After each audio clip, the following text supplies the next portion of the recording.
Friends, मैं आपकी रितिका गुप्ता आज आपके लिए प्रोफेशनल कोर्स का ऑनलाइन का 4th डे लेकर आई हूँ, जिसमें आपको मैं बहुत सारी कंसीलिंग से रिलेटेड बातें बताऊंगी। तो आज का वीडियो आप बिल्कुल भी स्किप मत करना।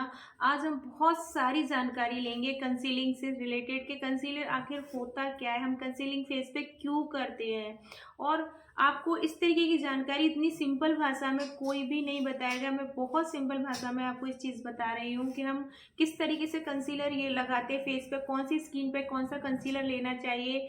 फर्स्ट वीडियो में हमने स्किन टाइप से रिलेटेड पूरी जानकारी ली थी, सेकंड वीडियो में हमने प्राइमर से रिलेटेड जानकारी ली थी, एंड थर्ड वीडियो में हमने कलर कैरेक्टर यानी कि कलर व्हील की जानकारी ली थी।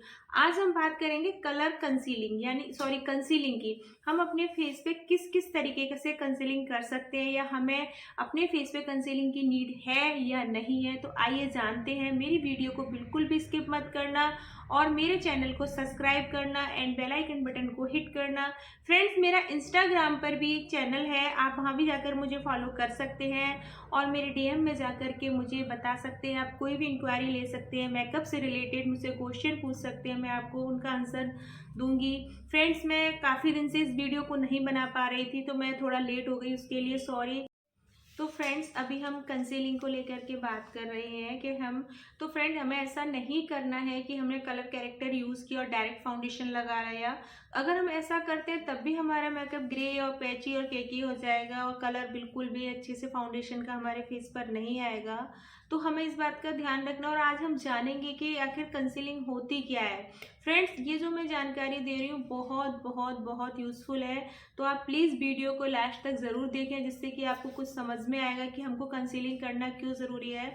हम डायरेक्ट कभी भी कलर कैरेक्टर करने के बाद फाउंडेशन नहीं लगाते हैं, उससे पहले हमें कंसीलर यूज़ करना ज़रूरी है। फ्रेंड्स, मैं आज आपको वो नॉलेज दे रही हूँ जो हम मोस्टली ना किसी भी एकेडमी में जाकर के बहुत पैसे खर्च करने के बाद सीखते हैं और बहुत टाइम तक मेहनत करते हैं, फिर भी हमें वो जानकारी नहीं मिल पाती। अच्छे से आप कह सकते हो कि प्रैक्टिस करते करते ही हमें चीज़ें आती हैं। तो मेरा जो एक्सपीरियंस है मेरे इतने सालों का, मैं वही आपके साथ शेयर कर रही हूँ और आपको बहुत अच्छे से उस चीज़ को सिखा रही हूँ जो आपको बहुत अच्छे से समझ में आएगी। उसके लिए आपको वीडियो को लास्ट तक ज़रूर देखना पड़ेगा, तभी आपको कुछ समझ में आएगा। तो फ्रेंड्स, कई बार हमारा क्या होता है कि हम बहुत महंगी महंगी एकेडमी में जाते हैं, बहुत पैसा खर्च करते हैं, बहुत समय इन्वेस्ट करते हैं, लेकिन हमें वो चीज़ें नहीं मिल पाती हैं। आप मेरी वीडियो से वो सारी चीज़ें सीख सकते हो। बहुत शॉर्ट रूप में मैं आपको बता रही हूँ, बहुत सिंपल तरीके से बताऊंगी, और आपको अगर कोई भी प्रॉब्लम होती है समझने में तो आप मुझे डीएम कर सकते। तो फ्रेंड्स, आज हम कंसीलर के बारे में जो बात करने जा रहे हैं, तो आपको मैं बता दूं कि उससे पहले हमने फर्स्ट उसमें मैंने जैसे आपको बताया कि हमने टोटली स्किन टाइप से रिलेटेड बात की थी कि हमारी कितने प्रकार की स्किन टाइप होती हैं। तो उसमें हमने किस तरीके से सीटीएम किया था, और सीटीएम करने के बाद फिर हमने प्राइमर से रिलेटेड बात की थी। तो मैंने आपको सारे तरीके के प्राइमर के बारे में भी नॉलेज दी थी कि हम किस किस तरीके का प्राइमर यूज़ कर सकते हैं। अब उसके बाद हमने जो कलर कैरेक्टर को लेकर के बात हुई थी, यानी कलर व्हील को बात हुई थी, तो मैंने कलर व्हील से यानी कलर कैरेक्टर को भी लेकर के आपको कौन कौन से यूज़ करने, कैसे कैसे फाउंडेशन पे या किसी स्किन टाइप पे कैसे यूज़ करना, वो सारा आपको बता दिया। अभी हम जो कंसीलिंग बात कर रहे हैं वो अपने कलर कैरेक्टर को लेकर के ही और फाउंडेशन के बीच का पार्ट है। अगर हमने डायरेक्ट, जैसे मैंने कहा कि फाउंडेशन लगाएंगे, तो हमारा फाउंडेशन कलर कैरेक्टर यूज होने के बाद ग्रे तो नहीं पड़ेगा, लेकिन कहीं ना कहीं वो पीची या ऑरेंज हो जाएगा, यानी कि क्योंकि हमने ऑरेंज कलर का कलर कैरेक्टर यूज किया है।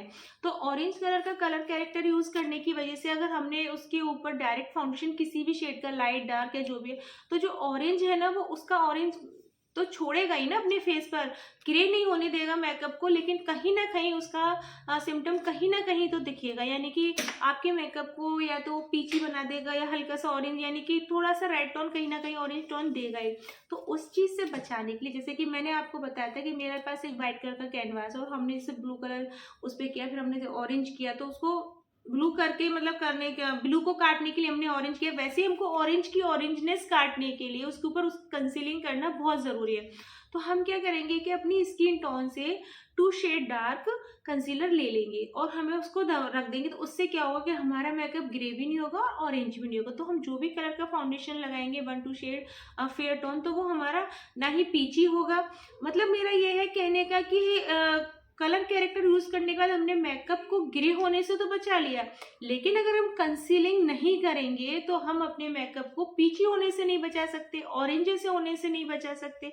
तो उसके लिए हमको कलर कैरेक्टर की करने की बहुत जरूरी है, और फाउंडेशन से पहले इसका होना फेस पे बहुत जरूरी है। अच्छा फ्रेंड्स, एक मैं आपको छोटी सी बात और बताऊंगी जो बहुत ज्यादा जरूरी है। कई बार क्या होता है कि हमारे फ्रेंड क्लाइंट का जो फेस होता है, कहीं से बहुत ज्यादा डार्क सर्कल होते हैं, यानी अराउंड माउथ एरिया बहुत ज्यादा डार्क सर्कल होता है, या आईज के पास बहुत ज्यादा होता है।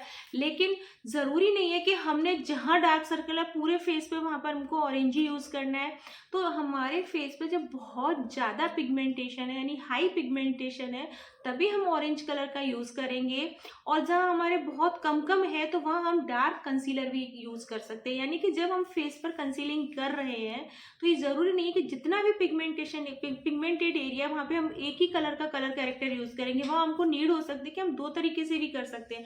अभी रिसेंटली जैसे मैं आपको एक वीडियो डालूंगी मेरी ब्राइड की, जिसमें मैंने ब्राइड का फुल मेकअप करते हुए वीडियो बनाई है, तो मैं आपको डालूंगी, उसमें आपको समझ में आएगा। मेरी ब्राइड का जो आईज एरिया था वो बहुत ज्यादा डार्क था, तो वहां मुझे आईज मेकअप देने से पहले भी कलर कैरेक्टर का यूज करना पड़ा। फिर मैंने कंसीलिंग की, फिर मैंने आईज का लुक देने के लिए मतलब लाइटर शेड का कंसीलर यूज किया। बट उसके जो माउथ एरिया था वो बहुत कम डार्क था और फोरहेड एरिया बहुत कम था, तो वहां मैंने ऑरेंज का यूज नहीं किया। वहां मैंने सिर्फ उसकी स्किन से टू शेड डार्कर कंसीलर ही यूज किया था। मेरा कहने का मतलब ये है कि हमारी स्किन पे जितनी प्रॉब्लम होती है उसी के अकॉर्डिंग हमको कलर कैरेक्टर और कंसीलिंग की नीड होती है। ऐसा नहीं है कि फुल फेस एक ही प्रोसेस हम अप्लाई करेंगे। तो फाउंडेशन से मतलब मेरा ये कि फ्रेंड्स, हम फाउंडेशन के बारे में बात तो नेक्स्ट वीडियो में ही करेंगे। अभी तो हम टोटल कंसीलर से ही रिलेटेड बात करेंगे। मैं आपको काफी कंसीलर पैलेट के बारे में बहुत सारी नॉलेज दी, आपको बहुत सारे ब्रांड की कंसीलर पैलेट बताई, फॉरएवर 52, सुप्रा, डर्मा, बहुत सारे बताए थे, जिसमें से मैंने हाईएस्ट पिगमेंट वाली डर्मा से क्या होता है कि फ्रेंड्स, मोस्टली लोग डर्मा से थोड़ा डरते हैं, क्योंकि डर्मा थोड़ा थिक फॉर्म में होता है और थोड़ा सा कह सकते हो कि अप्लाई करने में प्रॉब्लम क्रिएट करता है, यानी कि बहुत प्रैक्टिस होना उसके लिए बहुत ज़्यादा ज़रूरी है। और सबसे ज़्यादा प्रॉब्लम कहाँ आती है फ्रेंड्स, कि हम शेड कौन से लें, जो हमें बहुत ज़्यादा ज़रूरत होती है। बहुत बड़ी पैलेट ना होकर के हमारे पास कुछ ही पैलेट में कुछ ही शेड हो जो हम मोस्टली अप्लाई कर। तो फ्रेंड, हम सबसे पहले जो बात कर रहे हैं वो डर्मा पैलेट की कर रहे हैं। तो डर्मा पैलेट में कौन कौन से शेड हमको लेने चाहिए वो आज मैं आपको बताऊंगी। मोस्टली मेरे क्लाइंट कई बार पूछते हैं कि मैम, आपका जो समर में मेकअप करते हो वो काफ़ी वाटर प्रूफ होता है और कितनी भी भयंकर गर्मी उमस क्यों ना हो, लेकिन आपका मेकअप बिल्कुल भी नहीं बहता, पसीना है तो पसीना भी ऐसे स्लिप हो जाता है। तो उसके लिए मैं मोस्टली डर्मा पैलेट यूज़ करती हूँ। अभी तो मैं काफ़ी सारे हुड्डा के इनके फाउंडेशन भी यूज़ करने लगी हूँ, मैं उसके बारे में भी आपको आगे चल के जानकारी दूंगी। तो डर्मा पैलेट में हम सबसे पहले मतलब कह सकते हो कि कौन कौन से, तो ऑरेंज का तो मैंने आपको बताया ही था, लेकिन उसमें डर्मा पैलेट में इतने सारे कंसीलर के कलर्स होते हैं, हमको बहुत ज़्यादा बाई करने की ज़रूरत नहीं होती कि ऐसे हम कहाँ तक कितने सारे प्रोडक्ट लेकर के रखेंगे।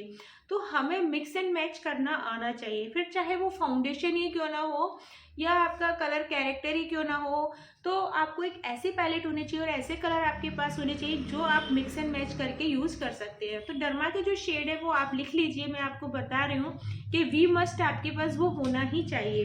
D4 1/2 पहला शेड है, D4 1/2 एंड सेकेंड शेड है D3, सेकेंड शेड है D3 and D4, third shade है D4 एंड फोर्थ शेड है D5 DTD। तो कौन कौन से शेड है मैं आपको बता रही हूँ। D4 1/2, D3, D4, D64 and D5 DTD। तो डर्मा के ये 4 शेड आपके लिए काफ़ी, आप इन्हीं से अपने शेड बना सकते हो।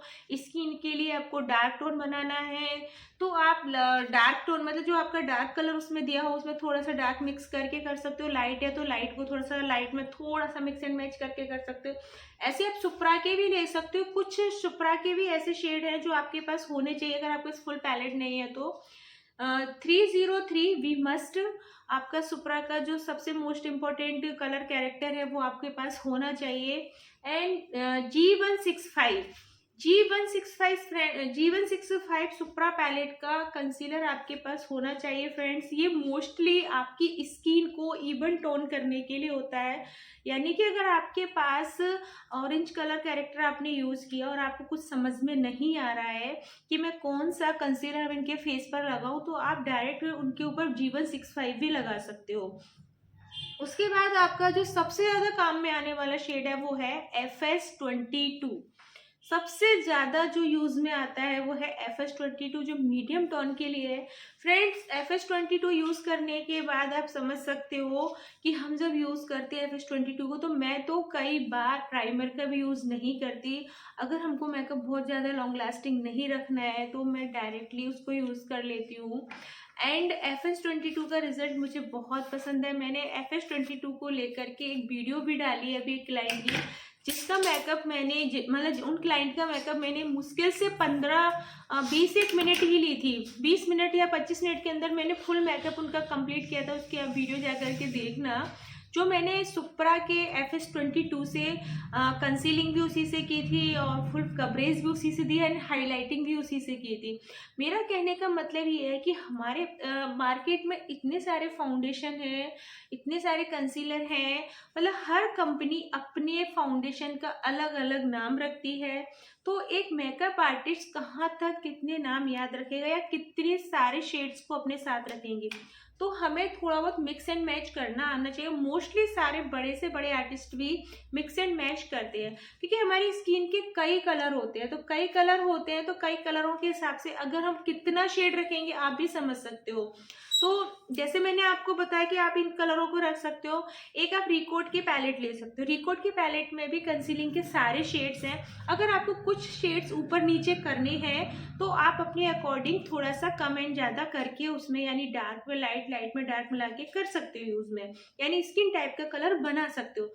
वो मैं किसी दिन आपको प्रैक्टिकली करके भी बताऊंगी, जिसमें आपको समझ में आ जाएगा। ठीक उसी के तरीके से फॉरएवर 52 की पैलेट भी है, उसमें भी सारे शेड होते हैं। मुझे फॉरएवर 52 की ज़्यादा पसंद है, मैं फॉरएवर 52 की ही ज़्यादा पसंद करती हूँ, तो आप वो भी ले सकते हो। मैं उसमें अगर कोई शेड नहीं सेट खाता तो मैं उसमें थोड़ा बहुत मिक्स एंड मैच कर लेती हूँ, जिससे कि वो मेरा परफेक्ट शेड बन जाता है। तो मेरा कहने का मतलब ये है कि आपके पास कुछ ऐसे शेड होने चाहिए जिससे आप अपनी स्किन टोन का शेड बना सके। अभी फ्रेंड्स हम अपनी स्किन टोन के बारे में जानेंगे। तो स्किन टोन क्या होता है? स्किन टोन हमारी वो होती है कि जो हमारी स्किन ऊपर से दिखती है, हम फेयर हैं या डार्क स्किन है या मीडियम स्किन है, तो हम ये जानेंगे कि स्किन टोन क्या होता है। अब स्किन टोन तो वो हो गया जो हमारी ऊपर से दिख रही है कि हम किस कलर के हैं, हम सांवले कलर के हैं या फेयर टोन के हैं या ब्रिटिश टोन के हैं। अब ठीक उसी तरीके से हमारा स्किन टाइप होता है। तो स्किन टाइप कैसे होता है? कोई कहता है ना कि जैसे बताते ना, अरे ये तो ऐसी लग रही है पिंकिश पिंकिश। तो पिंक कलर वाले जो होते हैं वो जो पिंकिश कलर के होते हैं वो कूल अंडरटोन के होते हैं। और जो आप कहते हैं ना येलो, येलो जो टोन आती है हमारे फेस पे, तो वो ऐसा लगता है वो हमारे वार्म टोन के होते हैं। अब इसकी हम पहचान कैसे करेंगे? आप यहाँ से भी कर सकते हो। मोस्टली हम जो कहते हैं अपनी जो रिस्ट होती है, यानी कि हमारी जो कलाई होती है, कलाई पे यहाँ पर जब हमारी जो ये नसें दिखती हैं, आप उससे भी अंदाजा लगा सकते हो। वैसे तो फेस की जो शाइन होती है आप उससे भी अंदाजा क्लियर दिखता है। आप उजाले में थोड़ी सी रोशनी में खड़े हो जाएंगे, पिंक कलर यानी हमारा फेस अगर पिंकी पिंकी नजर आता है तो आपका कूल है। और हमारा फेस अगर थोड़ा सा भी येलो कलर पे दिखता है, यानी पीलापन दिखता है हमारे चेहरे पे, तो आपका येलो टोन है। अब इसको आप कैसे जानोगे? वैसे तो हमारे चेहरे पे क्लियर ही दिख जाता है। आप है ना थोड़ा सा उजाले में चेक करेंगे, हम तो बिल्कुल क्लियर दिखेगा, या बहुत अच्छी रोशनी में देखते हैं तो हमारा चेहरा अलग ही दिखा रहता है। जिसका पीलापन फेस पे दिखता है तो वो येलो टोन में जाता है, जिसका थोड़ा सा पिंकिश दिखता है तो वो कूल अंडरटोन में। अभी मानकर चलो कि फिर भी बहुत अच्छे से अगर हमें देखना है कि कैसे हम नहीं पहचान पा रहे हैं, तो आप कैसे देखोगे? आप अपनी कलाई को देखोगे।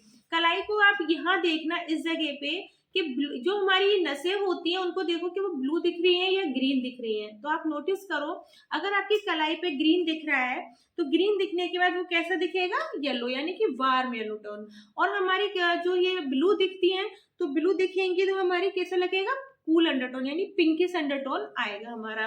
ठीक उसी तरीके से मानकर चलो कि हमारी जो ये कलाई है, अगर इसमें जो ये नसें दिखाई दे रही है वो ना ही तो ग्रीन दिख रही है ना ही ब्लू, यानी मिक्स एंड मैच हो रही है, कहीं से ब्लू कहीं से ग्रीन, तो हमारी जो स्किन है फिर वो कैसी कहलाएगी, न्यूट्रल। यानी कि हमें ये नहीं पता उस पे हमें पिंक मतलब कूल देना है, हमारी स्किन कूल है या फिर वार्म है, तो वहां पे हमारा न्यूट्रल जाएगा। तो न्यूट्रल करने की मैंने टेक्निक आपको उसमें बताई दी थी जब हमने कलर कैरेक्टर यूज किया था, तब मैंने आपको बताया कि हम न्यूट्रल कैसे करते हैं फ्रेंड्स। अब जैसे कि एक चीज और होती है कि हमारी कलर कैरेक्टर्स में कंसीलिंग में एक ग्रीन कलर का कंसीलर भी आता है। अब उस ग्रीन कलर के कंसीलर में आप देख सकते हैं कि मोस्टली हमारा कभी यूज नहीं आता। मेरी तो जितनी भी पैलेट्स हैं उसमें जितना मेरा ग्रीन कलर के वो हमेशा ही बेकार जाता है, क्योंकि हमारी एकेडमी में मैंने जहाँ सीखा था वहाँ भी मुझे ग्रीन का इतने अच्छे से यूज करना नहीं सीखा, मतलब मना कर दिया गया था, क्योंकि हम जिस एनवायरनमेंट में रहते हैं, हम इंडियन टर्न स्किन के हैं, तो हमारे इतनी फेयर स्किन नहीं होती कि जहाँ पर हम ग्रीन कलर यूज कर सके। मोस्टली ये अंग्रेजों के या जिनकी स्किन बहुत ज़्यादा फेयर होती है, बहुत ज़्यादा फेयर होती है, वहीं पर ग्रीन कलर का यूज किया। फ्रेंड्स, मैं आपको एक तरीका और बताऊंगी कि हमारी अंडरटोन को जानने का, कि हम जिस एनवायरनमेंट में रहते हैं, यानी कि हम जिस माहौल हमारा जो एरिया है वहाँ पर गर्मी बहुत ज़्यादा रहती है।